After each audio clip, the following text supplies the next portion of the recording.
Let me ask you a question about those high velocity tornadoes we're just talking about. Would a tornado shelter save a person's life in one of those? If it is a accredited shelter, yes. See, not all shelters are created equal unless you believe all pizza is equal, right? It's Right, not, right? right. So the shelters that are out there that you can buy at some big box retail store may not be NSA approved. So that's the National Storm Shelter Association.org, I believe. And it needs to have that seal. You want it to be rated for the top end, 250-mile-an-hour wind, Hmm. and it has to be anchored down properly.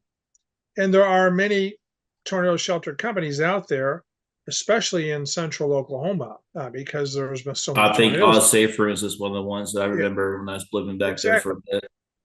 And I've looked at a few of their shelters after tornadoes, and they did quite well. So I believe, have NSSA approval, and Hmm. it's really you want to make sure that not only the shell is stout, but the door is Yeah.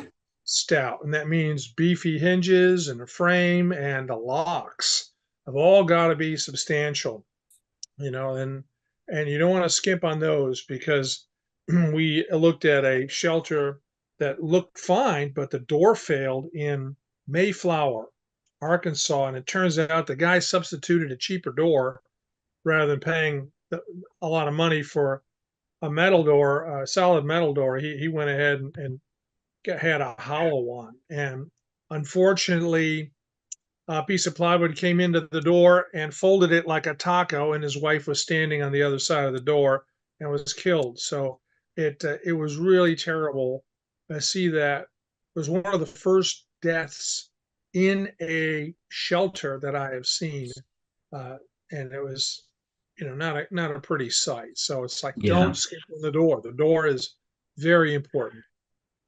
So what would you say for a new homeowner that's getting ready to buy a home or do some foundation? What would be a good suggestion on getting a tornado safe shelter, like above ground, below ground? Because I've seen some that you put in like your drive, your carport or something. They just do like a little um, go down in your carport or something to Yeah, wait out a tornado. Like, are those any there's good? Yeah, sure. I mean, you've got those in-ground little sliding door shelters, and that's great. I mean, I see people put those in. A few storm chasers have put those in their garage. That's great. There's a couple problems with it, and one is if the car were to shift over and get on the door, then you can't open the Oh door. boy, you're stuck then. Yeah. Right.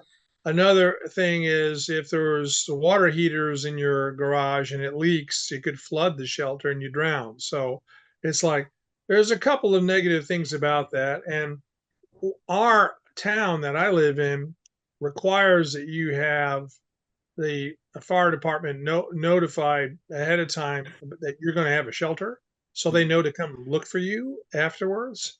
And that's a good thing. I think That's a that's very good thing. Yeah. because so they know that you have a shelter and that if tornado hits your house, you will be in the shelter.